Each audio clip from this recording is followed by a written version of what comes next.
49.52% სალომე ზურაბიშვილს, 40.48% გრიგოლ ვაშაძეს. ეს ცენტრალური საარჩევნო კომისიის ამ დროის მონაცემია.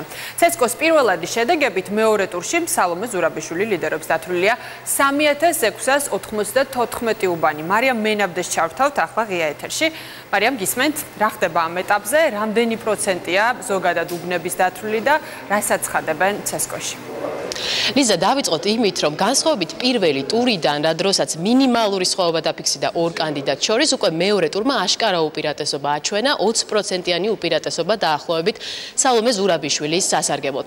ვაშინგტონისა და ნიუ-იორკის უბნების შედეგებს ველოდით ჩვენ, რომელიც რამდენიმე წუთის წინ დაიდო და უკვე შეგვიძლია ვთქვათ, რომ ცესკომ 100%-იანი წინასწარი მონაცემები დადო, რომლის მიხედვითაც, როგორც უკვე იცით, სალომე ზურაბიშვილმა 49.52% მიიღო ამორჩევლების, გრიგოლ ვაშაძემ კი 40.48%, რაც იმას ნიშნავს, რომ გუშინდელი პროგნოზები და ის ეგზიტ პოლები, რომლებიც სხვადასხვა ესე ვთქვათ პერსპექტივებს გვთავაზობდნენ, გამართლდა ცენტრალურმა საარჩევნო კომისიამაც, აი ამ ბოლო მონაცემებმაც ერთგვარად გაიზიარა ეს მონაცემები. საინტერესო დეტალებზეც შეგვიძლია ვისაუბროთ, რომელიც კენჭისყრის პროცესმა აჩვენა, მაგალითად ის, რომ საზღვარგარეთ ხმების უპირატესობა მოიპოვა გრიგოლ ვაშაძემ, ანუ ოპოზიციის მიერ მხარდაჭერილმა კანდიდატმა ემიგრანტებმა სიმპათიები სწორედ მისი მისამართით გამოთქვეს, ისევე როგორც ავღანეთში ჯარისკაცებმა და თელავისა და რუსთავის მოსახლეობამ. სხვა უბნებზე, მათ შორის დედაქალაქის ყველა ოლქში გამარჯვებულია ამ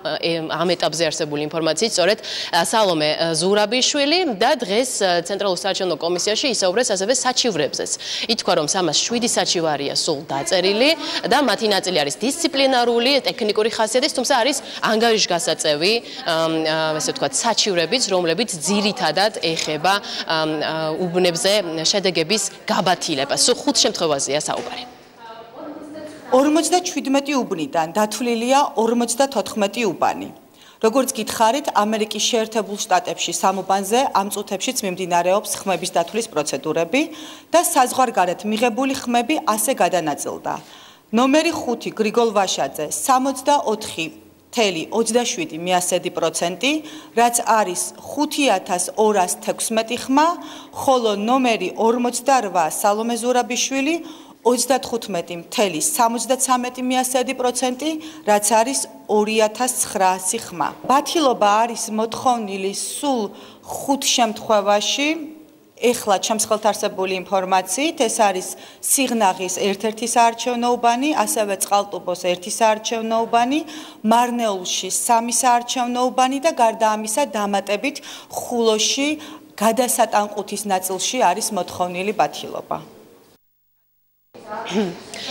როგორც უკვე მოისმინეთ, საჩივრების დიდი ნაწილი დაწერა არასამთავრობო სექტორის წარმომადგენლებმა და სხვადასხვა პოლიტიკური გაერთიანებების წარმომადგენლებმა საარჩევნო უბნებზე. ცენტრალურ საარჩევნო კომისიაში გვითხრეს, რომ თუ იქნება შესაბამისი საფუძველი, ნებისმიერ შემთხვევაში იქნება მიღებული გადაწყვეტილება დააკმაყოფილონ ეს საჩივრები, თუ არ დააკმაყოფილონ, შეგახსენებთ, რომ 3705-ვე უბანი ამ დროისთვის უკვე დათვლილია. მადლობა მარიამ, ეს მარიამ მენაბდე იყო და ცესკოს ინფორმაციით 59.52%-ით გაიმარჯვა სალომე ზურაბიშვილმა.